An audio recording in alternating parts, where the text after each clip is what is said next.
வணக்கம். நான் doctor MS. Usha Nandhini, Siddha physician, lotus women care hospital, இந்தியாவின் முதல் பெண்களுக்கான PCOS சித்த மருத்துவமனை, சாய்பாபா காலனி, கோயம்புத்தூர், KK நகர், சென்னை.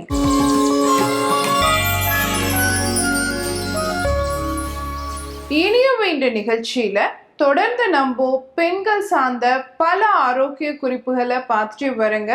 அந்த வகையில இன்னைக்கு நம்ம சொல்லக்கூடியது கருமுட்டையினுடைய வளர்ச்சிக்கு ஆரோக்கியத்திற்கு தேவை கால்சியம் மற்றும் வைட்டமின் டி சத்து.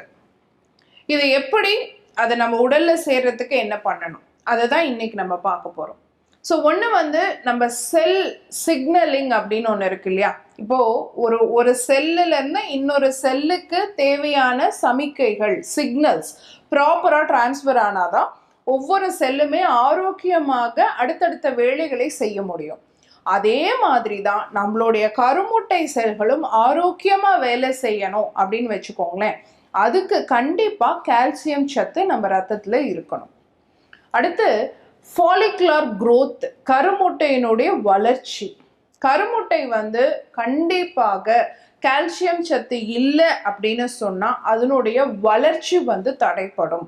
இதை நம்ம எப்படி சொல்றோம்னு கேட்டீங்கன்னா ஃபாலிகுலோஜெனசிஸ், ஃபாலிகுலர் டெவலப்மெண்ட். ஒரு குட்டி கடுகு மாதிரி அந்த ஸ்டேஜ், அதுல இருந்து பெருசு பெருசா நமக்கு ஒரு விஷயம் உருவாகிறது அப்படிங்கிற மாதிரி இமேஜின் பண்ணிக்கிட்டோம்னா நம்ம கருமுட்டை செல் குட்டியா இருந்து நல்லா வெடிச்சு பருவத்துக்கு வரக்கூடிய அந்த மெச்சூரேஷன், அந்த டெவலப்மெண்ட், அதுக்கு முக்கியமா கால்சியம் சத்து இருக்கணும். அப்படி சத்து இல்லை அப்படிங்கிற பட்சத்தில் அந்த முட்டையினுடைய வளர்ச்சி தடைப்படும். அப்போ ஓவியுலேஷன் நடக்கல, பாதியிலேயே நின்று போயிடுச்சு அப்படின்னா கால்சியம் சத்து குறைபாடு இருக்கிறதுக்கான வாய்ப்பு இருக்கு அப்படிங்கிறத நம்ம கவனத்துல வச்சுக்கணும். அடுத்த மூணாவது விஷயம் ஃபாலிகுலர் மெச்சுரேஷன். கருமுட்டை நல்ல ஆரோக்கியமாக முதிர்ச்சி அடையணும், நல்ல ஆரோக்கியமாக வளர்ந்து முழுமையான பருவத்துக்கு வரணும். ஊஜெனிசிஸ் சைக்கிள் 90 days அப்படிங்கிறது கம்ப்ளீட் ஆகணும். அப்படிங்கிற பட்சத்துலையும் கால்சியம் சத்து ஆரோக்கியமா நம்ம ரத்தத்துல இருக்கணும் அப்படிங்கிறத நம்ம தெரிஞ்சுக்கணும். ஒவ்வொரு செல்லுக்குமே ஒவ்வொரு பரிணாமம் இருக்கு இல்லையா. இப்போ நம்ம சாதாரணமா கரு செல்லாக இருக்கக்கூடியது, கருமுட்டை செல்லாக இருக்கக்கூடியது அடுத்தடுத்த நிலைகளை அடையறதுக்கு நம்ம இந்த செயற்கை கருத்தரிப்பு முறை போறவங்களுக்கு எல்லாம் தெரியும். இந்த செல் இப்படியாச்சு டாக்டர், அப்படியாச்சு டாக்டர்னு அப்படியெல்லாம் சொல்லுவாங்க. ஸோ சாதாரணமா ஒரு எக்ஸெல் கிரானுலேசா செல்லாக மாற்றம் அடைகிறதுக்கு இந்த மாதிரியான விஷயங்கள் எல்லாம் நம்ம ரத்தத்துல நடக்கிறதுக்கு தரிக்கக்கூடிய ஒரு நிலைக்கு அந்த கருமுட்டை மாறுறதுக்கு இது எல்லாத்துக்குமே தேவையான ஒரு சத்து பொருளாக இருக்கக்கூடியது பாத்தீங்க அப்படின்னு சொன்னா இந்த கால்சியம் சத்து தான். நம்ம ரத்தத்துல ஒரு கருமுட்டை ஆரோக்கியமா வளரணும்னு வச்சுக்கோங்களேன், நம்ம ரத்தத்துல இருக்கக்கூடிய ஹார்மோன்கள் சீராக இருக்கணும் இல்லையா. அந்த கருமுட்டையினுடைய வளர்ச்சிக்கு தேவையான ஹார்மோனல் செக்ரேஷன், ஈஸ்ட்ரோஜன், ப்ரொஜெஸ்ட்ரான், இந்த ரெண்டு ஹார்மோனுடைய செக்ரேஷனுக்குமே பார்த்தீங்க அப்படின்னு சொன்னா நமக்கு கால்சியம் சத்து தேவை. இப்போ நிறைய எக்ஸ் வந்தா கூட ஒரே ஒரு கருமுட்டை, ஆன்ட்ரல் ஃபாலிகல்ஸ் நிறைய டெவலப் ஆகுது. ஆனா நமக்கு ஒரு கருமுட்டை தான் அந்த வெடிக்கக்கூடிய நிலைக்கு வருது, ஓவியுலேஷன் டைமுக்கு வெடிக்கக்கூடிய நிலைக்கு வருது. ஸோ அந்த ஃபாலிகுலர் செலெக்ஷன் இருக்கு இல்லையா, அந்த பூல்ல இருந்து எக் பூல்ல இருந்து ஒரு எக் அப்படியே ஃப்ரெஷ்ஷா வெளியே வருது இல்லையா, செலக்ட் ஆயிட்டு. அந்த மாதிரி ஒரு ஹெல்தியான எக்கை செலக்ட் பண்ணி நம்ம கருமுட்டை வெடிச்சு வெளியே வரத்துக்கு நம்ம ஓவரியில இருந்து வரணும்னாலும் நம்ம ரத்தத்துல கால்சியம் சத்து குறைபாடு இல்லாம இருக்கணும் அப்படிங்கிறத நம்ம தெரிஞ்சுக்கணும்.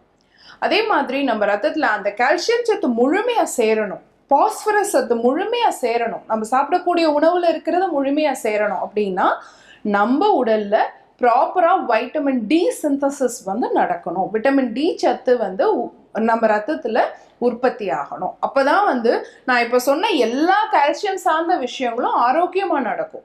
அப்போ ஒரே ஒரு வைட்டமின் டி குறைபாடு இருந்ததுன்னா நம்ம ரத்தத்துல இந்த கால்சியம் சார்ந்த விஷயங்கள், எக்கு வளர்ச்சியிலிருந்து அது வெடிக்கிறதுல இருந்து, அந்த எக்கு முன்னாடியே செலக்ட் ஆகி ஒரு பெஸ்ட் எக்கா வெளியே வர்றதுல இருந்து, அப்புறம் அந்த ஓவிலேஷன் ஆன பிறகு அது நல்லபடியா முதிர்ச்சியான ஒரு கருமுட்டையாக மாறக்கூடிய பருவம் வரைக்கும் ஒவ்வொரு நிகழ்வுக்குமே பார்த்தீங்கன்னா கால்சியம் சத்து தேவை.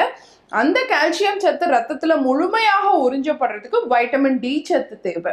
அப்போ கருத்தரித்தலில் கால்சியம் சத்துக்கும் விட்டமின் டி சத்துக்கும் எவ்வளோ பெரிய பங்கு இருக்கு அப்படிங்கிறது உங்களுக்கு நல்லபடியா புரிஞ்சிருக்கும் அப்படின்னு நான் நினைக்கிறேன். இப்போ நீங்க இந்த கால்சியம் சத்து குறைபாடு இல்லாம நீங்க பாத்துக்கணும் இல்லையா ரத்தத்துல.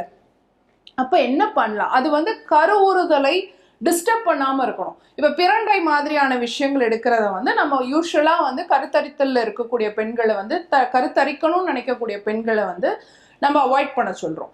அப்போ நம்ம சேஃபா டியூரிங் பிரெக்னன்சி ட்ரை பண்ணக்கூடிய பெண்களாக இருந்தாலும் சரி, பிரெக்னன்சிக்காக ட்ரை பண்ணக்கூடிய பெண்களாக இருந்தாலும் சரி, இல்ல பிரெக்னன்சி பீரியட்ல இருந்தாலும் சரி, நம்ம எடுக்கக்கூடிய உணவுகள் கால்சியத்தையும் வைட்டமின் டி சத்தையும் கொடுக்கக்கூடியதாக இருக்கணும். அதான் நம்ம கர்ப்பத்துக்கு அது ஒரு சேஃபான ஃபுட்டாகவும் இருக்கணும் இல்லையா. அந்த மாதிரியான உணவுகள் என்ன எடுக்கலாம்? ராகி நீங்க நிறைய சேர்த்துக்கலாம். ராகில புட்டு மாதிரி பண்ணி சாப்பிடலாம், அடை மாதிரி பண்ணி சாப்பிடலாம். இதெல்லாம் உங்களுக்கு ரொம்ப சப்போர்ட்டிவா இருக்கும்.